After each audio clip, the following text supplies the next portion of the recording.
নমস্কার বন্ধুরা, দত্ত গৌর চ্যানেলে আপনাদের সকলকে ধন্যবাদ জানাই।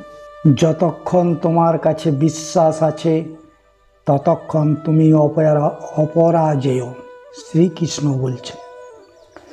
এই ভিডিওতে আমি তুলে ধরেছি শ্রীকৃষ্ণের সেই অমূল্য বাণীগুলি, যেগুলি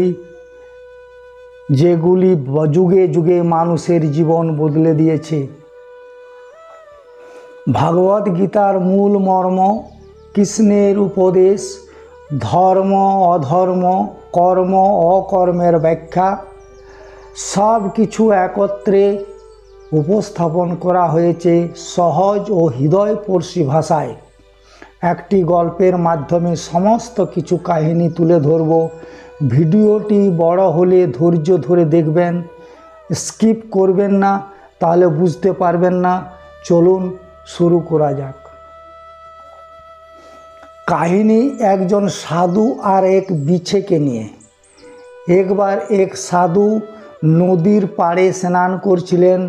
উনি দেখলেন যে জলের প্রবাহে একটি বিছে ভেসে যাচ্ছে। তার প্রাণ বাঁচানোর জন্য উনি তাকে তুলে নদীর পাড়ে রাখার চেষ্টা করলেন, কিন্তু সেই বিছেটি উনি হাতে তুললেন, সেই বিছে ওনাকে কামড়ে দিল। সাধু আবার চেষ্টা করলেন, সেই বিছকে হাতে নেওয়াতে সে আবার তাকে কামড়ে দিল। আরও একবার চেষ্টা করাতে ওনার শিষ্য ওনাকে জিজ্ঞেস করলো, এই আপনি কি করছেন গুরুদেব? এসব কি হচ্ছে?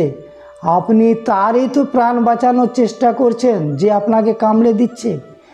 গুরুদেব উত্তর দিলেন যে সে হয়েই তো নিজের কর্ম করছে, নিজের প্রবৃত্তি নিজের ব্যবহার বদলাচ্ছে না, তাহলে আমি সাধু হয়ে তা কেমন করে বদলাবো? তার তাৎপর্য হলো সরল যে সংসারে কিছু মানুষ আছেন যারা হয়তো খারাপ দুষ্ট প্রকৃতির, আর হয়তো তারা কখনোই বদলাবে না, কখনোই কোনো পরিবর্তন আসবে না। কিন্তু তার মানে এই নয় যে আমরা আমাদের কর্ম করা ছেড়ে দিই, আমরা আমাদের প্রচেষ্টা ছেড়ে দেব আগে না। আমাদের তো করতেই হবে, কারণ ইতিহাস সাক্ষী আছে যে এই চেষ্টা এই সংসারের ধারাকে বদলে দিতে পারে। তাহলে আপনিও আসুন আর আমার সাথে ভালোবেসে বলুন, রাধে রাধে। মানুষ জীবনে সব সময় শিখরে পৌঁছাতে চায়, অনেক উঁচুতে উঠতে চায়, আর তার জন্য তারা কি না করে, পরিকল্পনা করে, ষড়যন্ত্র করে, প্রার্থনা করতে থাকে, আবার কারোর কাছে সাহায্য চায়। কিন্তু এত কিছু করা সত্ত্বেও অনেক সময় মানুষ শিখরে পৌঁছাতে পারে না। যদি পৌঁছেও যায় তাও খুব তাড়াতাড়ি নিচে নেমে আসে। এর কারণ কি? একটা উদাহরণ দিয়ে বোঝানো যাক। এই হলো ময়ূরের পেখম আর এই হলো পাথর। যদি এই পেখমকে হাওয়ায় ছুড়ে দিই তবে উড়তে থাকে, কিন্তু এই পাথর অতি শীঘ্রই মাটিতে নেমে আসে। কারণ কি? এই ভার পাথর হলো ভারী, আর এই শিক্ষায় আমাদের গ্রহণ করতে হবে। ঠিক এইভাবে যদি আমাদের মন দ্বন্দ্ব আর অহংকার দ্বারা পরিপূর্ণ হয়ে থাকে তাহলে তা কখনোই শিখরে পৌঁছব না, পৌঁছে গেলেও খুব শীঘ্রই মাটিতে নেমে আসবে। তাই এই মনকে হালকা করতে শিখুন, অহংকারকে এবং হিংসাকে ত্যাগ করুন, তারপর উঁচুতে উড়ে তো দেখুন কত উঁচুতে উড়তে পারবেন আপনি। আসুন আমার সাথে ভালোবেসে বলুন, রাধে রাধে। মানুষ এক অত্যন্ত বিচিত্র প্রাণী। পরিকল্পনা করে, ষড়যন্ত্র করে, প্রচেষ্টা করে, কাউকে পরাজিত করার চেষ্টাও করে, সাপকে একটা দড়ি মনে করে হাতে চেপে ধরার চেষ্টা করে, কিন্তু একটা কথা বুঝতেই পারে না, সময়ের এই সাপ এটা হাতে চেপে ধরাই যায় না। আর আপনি যা করবেন তা আবার ফিরে আসবে আপনারই সামনে। দেখুন, এতে কিছুই যায় আসে না যে আপনি কুম্ভকারের পুত্র নাকি কৃষ্ণের পুত্র। যদি আপনি অনুচিত কর্ম করেন তাহলে আপনার সাথেও অনুচিত হবে, অশুভ কর্ম করলে আপনার সাথেও অশুভই হবে। কুরুবংশ অত্যন্ত মহান বংশ ছিল। এই কুরুবংশ কি হলো? তার সাথে একটা গোটা বংশ বয়ে গেল, কারণ ওনাদের উদ্দেশ্য অশুভ ছিল। অন্যদিকে 5 জন বনবাসী পাণ্ডব মহাভারত বিজয়ী হলেন, কারণ তাদের উদ্দেশ্য শুভ ছিল। তাই মনে রাখবেন, শুভ অগ্নি প্রজ্বলিত করবেন, শুভ তাপ সঞ্চার হবে, অশুভ অগ্নি প্রজ্বলিত করবেন, নরকেই জ্বলতে হবে। তাহলে আসুন আর আমার সাথে ভালোবেসে বলুন শ্রীকৃষ্ণ রাধে রাধে। মানুষ জীবনে সব সময় সুখ পেতে চায়, কিন্তু এই সুখ একটা আসলে কি, এই সুখের আসল রূপ কি? আমি বলি সুখের আসল দুটি রূপ হয়, বাহ্যিক সুখ এবং আত্মিক সুখ। এটা ঠিক তেমনই হয় যেরকম আমাদের শরীরের সাথে জড়িত ছায়া আর আমাদের শরীরের মধ্যে বসবাসকারী আত্মার। যদি ছায়ার কথা ভেবে দেখেন তাহলে বুঝতে পারবেন আমাদের শোবার সময় ভোরবেলা এই ছায়া অনেক বড় হয়ে যায়। যখন এই সূর্য মাথার উপরে চলে আসে, তার উপর তাপ বেড়ে যায়, তখন এই ছায়া ছোট হয়ে যায়। আর যেই অন্ধকার নেমে আসে, এই ছায়া আপনার সঙ্গ ত্যাগ করি। এরকমই হয় বাহ্যিক সুখ। আর এবার কথা বলি আমাদের শরীরের মধ্যে বসবাসকারী এই আত্মা কখনো আমাদের সঙ্গ ত্যাগ করে না, সব সময় আমাদের সাথে জড়িয়ে থাকে। এই রকমই হয় আত্মিক সুখ, যা সব সময় আমাদের সাথে থাকে। আত্মিক সুখ কারো সেবা করে, আত্মিক সুখ কাউকে কে সাহায্য করে, আত্মিক সুখ প্রেম বোধের, যা কখনো আমাদের সঙ্গ ত্যাগ করে না।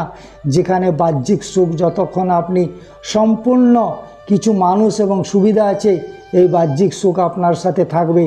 সম্পন্নতা চলে গেলে, মানুষজন চলে গেলে, সুখ সুবিধা চলে গেলে বাহ্যিক সুখ চলে যায়। তাহলে এই আত্মিক সুখ খুঁজে নিন এবং সেই সুখের সাথেই বলুন রাধা রাধা। আপনি কখনো কোনো সাধারণ পাখি দেখেছেন? যেমন বাবুই পাখি, সে কি করে? সে কোনো গাছের ডালে নিজের বাসা বানায়। এবার সেইখানে বাসা বানানো সহজ ব্যাপার, কারণ সামগ্রী আশেপাশেই পাওয়া যায়। কিন্তু সমস্যা হলো আক্রমণ কোনো সাপ বা অন্য পশু ওর বাসাতে ওর সন্তানদের উপর না আক্রমণ করে বসে, এই ভয়ে তার সময় থাকে। আর একটা সব থেকে কঠিন ব্যাপার, এদের জন্য নিজের বাসায় নিজের সন্তানদের সুরক্ষা। আর বাজ পাখি, যদি আমরা বাজের কথা বলি, তাহলে তারা কি করে? বাজ পাখি কোনো উঁচু পাহাড়ের শিখরে, কোনো পাথরের খাঁজে নিজের বাসা তৈরি করে। এবার ওখানে বাসা বানানো একেবারে সহজ ব্যাপার নয়, কারণ সামগ্রী আশেপাশে পাওয়া যায় না, দূর থেকে নিয়ে আসতে হয়। কিন্তু সেইখানেই আক্রমণের ভয়ও কখনো থাকে না। এইভাবে উচিত রূপে ও নিজের বাসা রক্ষা করতে পারে, নিজের সন্তানদের রক্ষা করতে পারে। এর সারমর্ম হলো এটাই, যদি সমস্যা বড় হয় তাহলে সমাধানও উচ্চমানের হওয়া উচিত। একটা বাজ পাখির মতো ভাবা আরম্ভ করে দিন। জীবনে যে কোনো সমস্যা ছোট মনে হবে, রাধা রাধা। জীবনে এমন কিছু কাজ রয়েছে যা আপনাকে একাই করতে হয়, আর এমন কিছু কাজ রয়েছে যা আপনাকে একসাথে মিলে করতে হয়, একজোট হয়ে, সঙ্গবদ্ধ হয়ে। এবার সঙ্গবদ্ধ বলতে কি বোঝাতে চাইছি শুনুন। আমি তাদের কথা বলছি না যারা বাস্তবিকভাবে একে অপরের সাথে কাজ করেন, আমি তাদের কথা বলছি যারা একে অপরের থেকে দূরে থেকেও একে অপরকে বিশ্বাস করেন। আমি আগেও বলেছিলাম সমস্ত বিশ্বের আশা বিশ্বাসেই বসবাস করে, তাই না? তাই যেখানে সমস্ত বিশ্ব আছে, সমস্ত সংসার আছে, সেখানেই বিশ্বাস রয়েছে। তাই আপনাদের আশেপাশে এমন দল সঙ্গবদ্ধ করুন যাদের আপনার উপর বিশ্বাস আছে, আর যাদেরকে আপনি বিশ্বাস করতে পারেন। তাহলে আসুন আর আমার সাথে ভালোবেসে বলুন রাধে রাধে। আমরা যে মানুষকে চাই, যাকে আমরা ভালোবাসি, তাকে একটা উপহার অবশ্যই দিতে চাই। এমন এক উপহার যা ওনার ভালো লাগবে, যা শ্রেষ্ঠ হবে, অতি প্রিয় হবে, বহুমূল্য হবে, বা বলতে পারেন মূল্যবান হবে। তাই আমরা কি করি? আমরা বাজারে যাই, তার জন্য স্বর্ণ আভূষণ, হিরে মুক্ত এইসব নিয়ে আসি। কিন্তু এটাই কি সর্বশ্রেষ্ঠ উপহার? কখনোই না। সর্বশ্রেষ্ঠ উপহার হলো স্বাধীন তাকে নিজের মনের মতো বাঁচার স্বাধীনতা। যদি আপনি কাউকে স্বাধীনতা না দিতে পারেন, তাহলে সে কোথাও না কোথাও বন্দী হয়ে যায়, তার বিকাশ কোথাও না কোথাও আটকে যায়।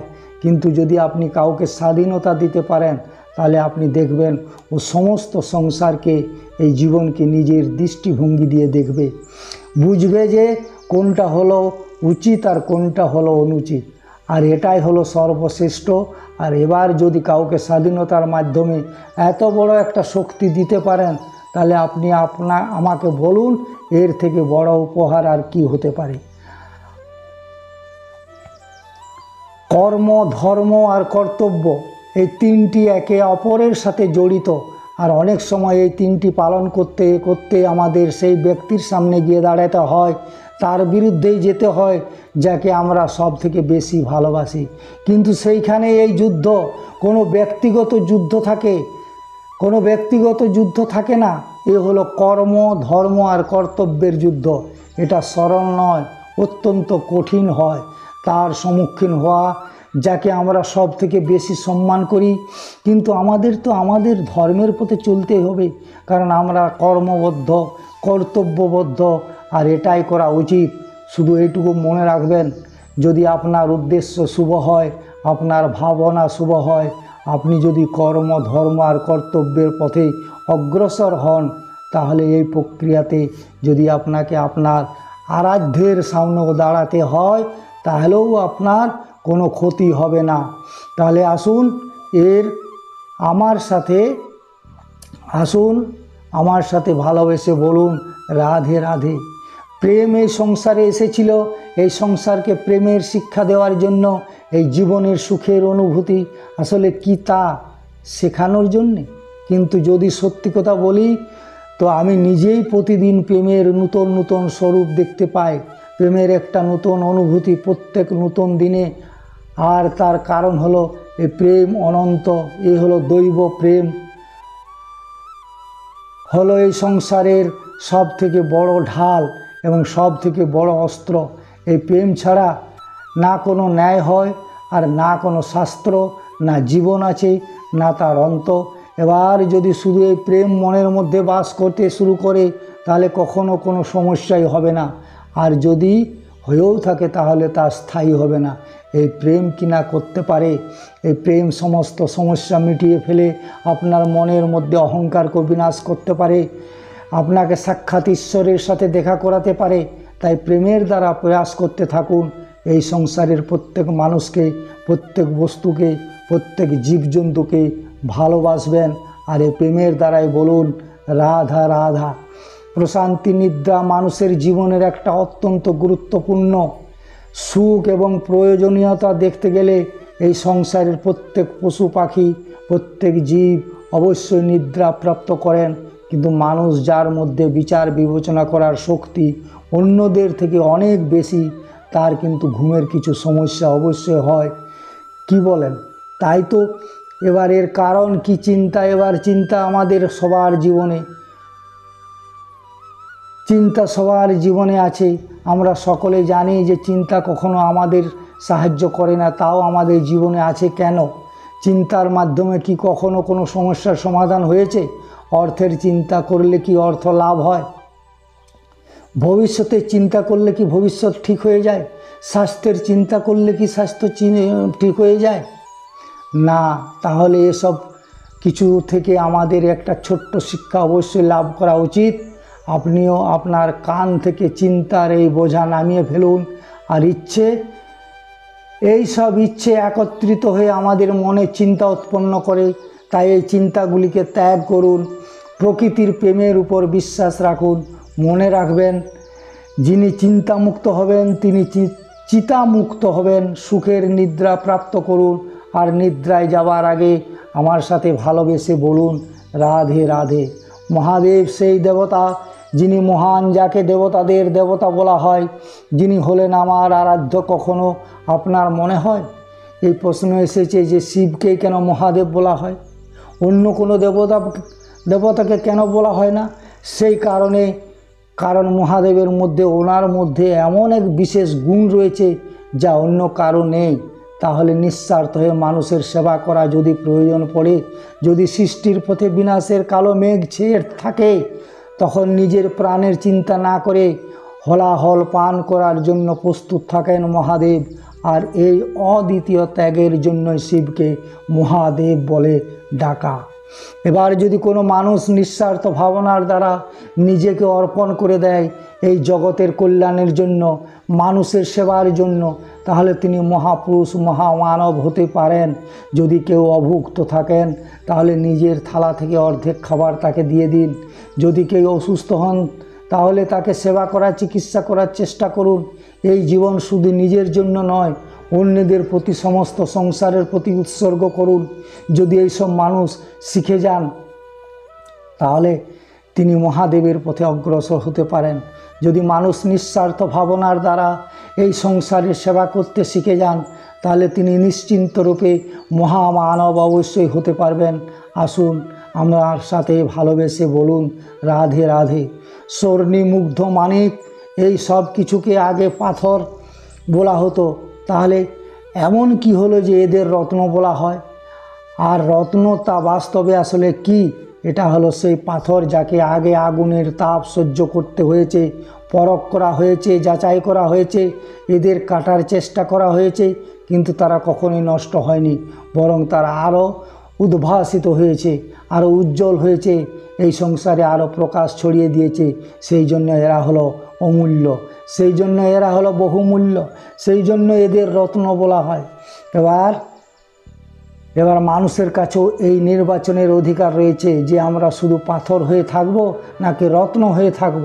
কিভাবে আমাদের জীবনেও অনেক সমস্যা রয়েছে, বাধা আছে, বিপত্তি আছে, আমরা সেই বাধার তাপে উত্তপ্ত হই এবং সমস্যা আমাদের কাটার চেষ্টা করে।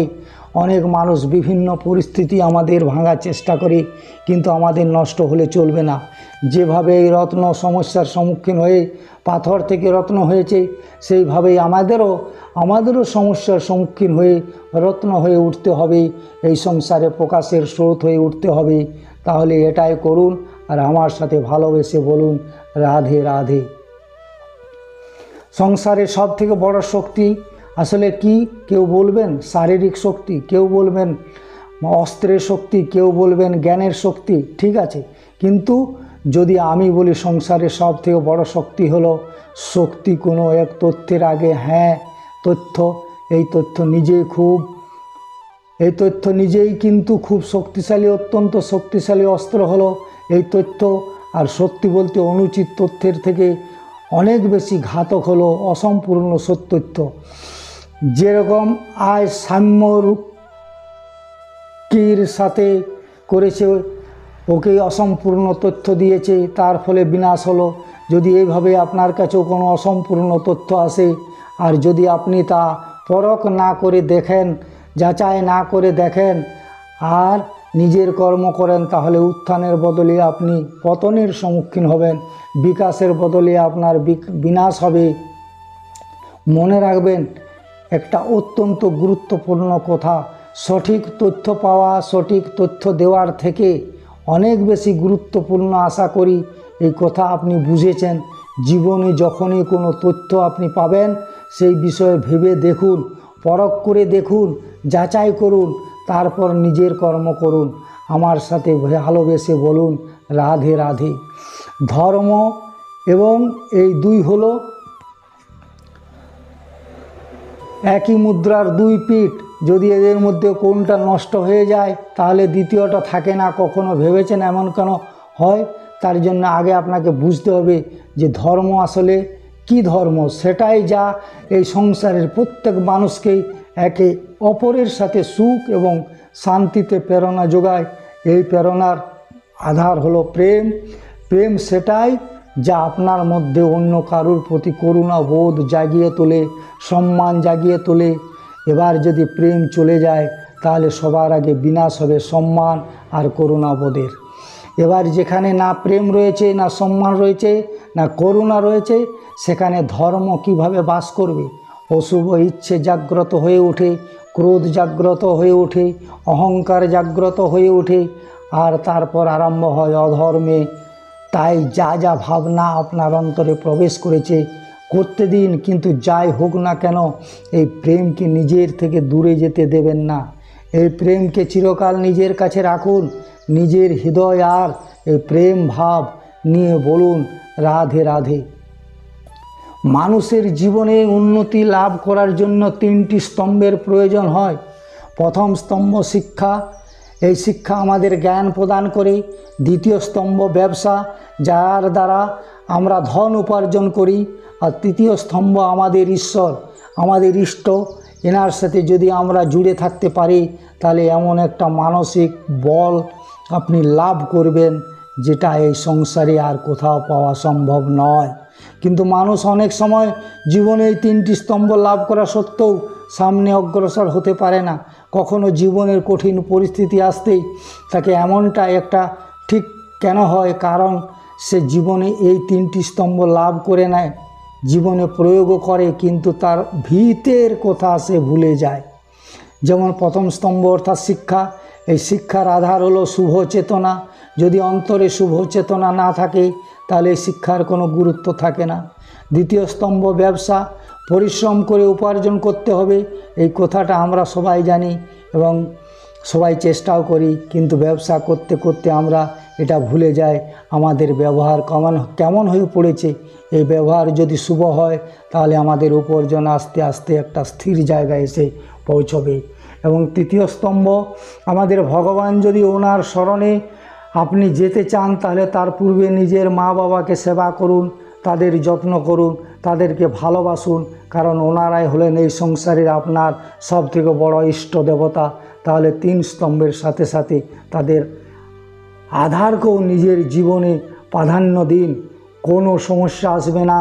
জীবনে একের পর এক উন্নতি করবেন এবং এই মন প্রসন্ন হয়ে বলবেন রাধা রাধা। সুখ দুঃখ শক্তি, এই তিন হলো এই সংসারের ত্রিদেবের মতো আমাদের জীবনে যা কিছু ঘটছে এই তিনটির ভিত্তির উপরেই হচ্ছে।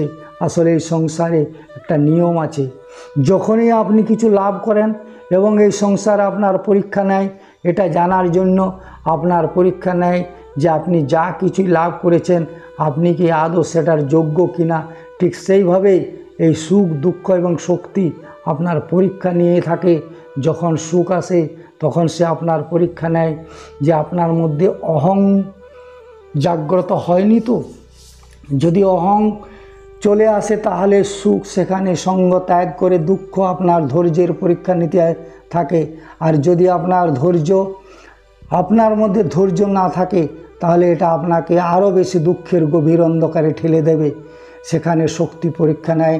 আবার বিনম্রতা, তার যদি আপনি বিনম্র না হন তাহলে হয় এই শক্তি আপনার সঙ্গ ত্যাগ করবে, না হয় এই শক্তি বিনম্রতার অভাবে আপনার পতনের কারণ হতে পারে। এই সংসারে যে কোনো ব্যক্তি যিনি এই পরীক্ষায় উত্তীর্ণ হয়ে থাকেন, এই জীবনে তিনি সাফল্য লাভ করেন। আসুন আমার সাথে ভালোবেসে বলুন রাধে রাধে। ভয়ের সাথে আমরা সবাই পরিচিত, কষ্ট আমরা সবাই পেয়েছি, কখনো কখনো আমরা অসুস্থ হয়ে পড়ি। আর এমন সময় হলে মাতার মমতা, কখনো বাবার স্নেহ, কখনো বন্ধুদের পাশে থাকার অনুভূতি আমাদের রোগ নিরাময়ে সাহায্য করে। কখনো যদি আমরা নিরাশ হয়ে পড়ি, তখন যদি আমাদের কোনো আপনজন আমাদের দুটো ভালো কথা বলে তখন আমাদের মনোবল বেড়ে যায়। ঠিক তেমন সংসারে রঙ্গমঞ্চে যদি আপনি পীড়িত অনুভব করেন, কিন্তু শুভ কথা আলোচনা করুন, কিছু স্তুতি গান করুন, কিছু মুহূর্তের জন্য হলেও নিজের ইষ্টদেবের কথা স্মরণ করুন আর প্রার্থনা করুন। সাহস বাড়বে, শক্তি বৃদ্ধি পাবে এবং সামনে এগিয়ে চলার পথও দেখতে পাবেন। তখন এই মন প্রসন্ন হয়ে বলবে রাধে রাধে। এই সংসারে কখনো কোনো ব্যক্তিকে তার বাইরের পোশাক দেখে বিচার করার চেষ্টা করবেন না, এটা খুব বড় ভুল করবেন। যেমন আমরা জীবনে অনেক সময় এমন করি, ধরুন কোথাও একটা গাছ দেখলাম, খুব বিশাল আকারে একটা গাছ, যেটা মাটির থেকে অনেক উঁচুতে পৌঁছে গেছে, যার বিশাল শাখা আছে, সেগুলো দেখে আমরা ভাবি যে এই গাছে হয়তো কত সুস্বাদু ফল আছে। আমরা সেই গাছের পরিচর্যা করতে থাকি। এবার অন্যদিকে হলো একটি তৃণ, যেটা মাটি থেকে কিছুটা উঁচুতে পৌঁছেছে, কিন্তু সেই তৃণের নিচে, মাটির নিচে অত্যন্ত সুস্বাদু ফল বা সবজি জন্ম নেয়, যা আমাদের স্বাস্থ্যের পক্ষে অত্যন্ত উপকারী। সেই জন্য কখনো আবরণ দেখে কাউকে বিচার করতে চেষ্টা করবেন না। তার বদলে এটা বোঝার চেষ্টা করুন যে আপনার সামনে যে ব্যক্তি আছে বা বস্তু আছে তার বিশেষত্ব কী।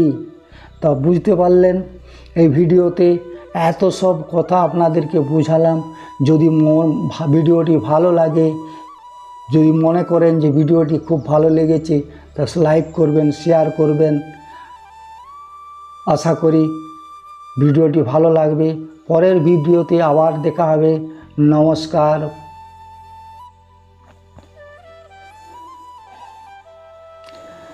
যদি এই বিশেষত্ব বোঝার ক্ষমতা আপনি অর্জন করেন, যদি এই শিল্প আপনি নিজের ভেতরে জাগ্রত করেন, তাহলে এই সংসারে বিশেষত্ব কী সেটা আপনি জানতে পারবেন। আর এই সমস্ত খেলা দৃষ্টি থেকে নয়, দৃষ্টিভঙ্গি থেকে জন্ম নেয়। দৃষ্টিভঙ্গি সব সময় শুভ রাখুন আর আমার সাথে ভালোবেসে বলুন রাধে রাধে। লোকে বলে মানুষ নিজের ভবিষ্যৎ জন্ম থেকেই লিখিয়ে আনে, অর্থাৎ এখানে এই কপালে ভাগ্য দেবতা আমাদের সমস্ত উত্থান সমস্ত পতনের হিসেব সবটা লিখে দেন। কিন্তু কপালে কেন, পায়ে নয় কেন? যদি পায়ে লেখা হয় তাহলে আমরা পড়তে পারবো, যদি কপালে লেখা হয় আমরা ছাড়া বাকি সবাই পড়তে পারবে। এবারে আমাদের কপাল এখানেই তাই প্রতিফলিত হয় যে আমাদের মস্তিষ্কে আছে, আর মস্তিষ্কে থাকে আমাদের ভাবনা। তাই এই ভাবনার ধনাত্মক হওয়া অত্যন্ত জরুরি। এতে বিকাশের জন্য স্থান রাখুন, এতে সবাইকে একসাথে নিয়ে চলার ভাবনা রাখুন। আর বিশ্বাস করুন আপনারা মস্তিষ্কের এই ভাবনা সাফল্যরূপে আপনাদের কপালে অবশ্যই লিখিত হবে। কারণ আপনার ভাবনায় সত্য হয়ে আপনার জীবনে আসে। সময় বড় অদ্ভুত। এই সময় তাই না দেখতে গেলে এটা একটা অনুভূতি, একটা সংখ্যা, একটা বিষয়। এবারে দেখুন না, সূর্যোদয় সকলের একসাথেই হয়, তাই তো কারুর আগে কারুর পরে এমন তো হয় না, সবার একসাথে হয়। আবার সূর্যাস্ত সকলের একসাথেই হয়। এবারে ভাবুন এই সময় প্রত্যেকের জন্য আলাদা আলাদা, কারোর জন্য এই সময় ভালো, আবার কারোর জন্য এই সময় খারাপ।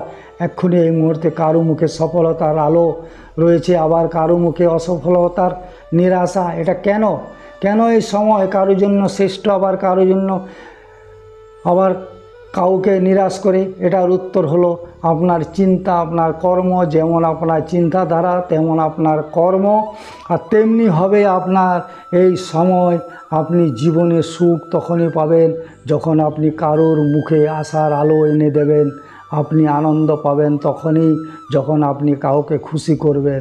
হ্যাঁ, এটা ঠিক যে কাউকে খুশি করা সব সময় আপনার হাতে নেই, কিন্তু আপনার হাতে এটা অবশ্যই আছে যে আপনি কাউকে দুঃখ না দেন, কাউকে নিরাশ না করেন। আর কোনো ব্যক্তিকে দুঃখ না দেওয়ার এই চেষ্টাও আপনার কর্মই বটে। আর এই শুভ কর্মের ফল আপনাকে প্রকৃত অবশ্যই দেবে। তাই মনে রাখবেন, ভালো সময় তারই আসে যে কখনো কারো খারাপ চায় না।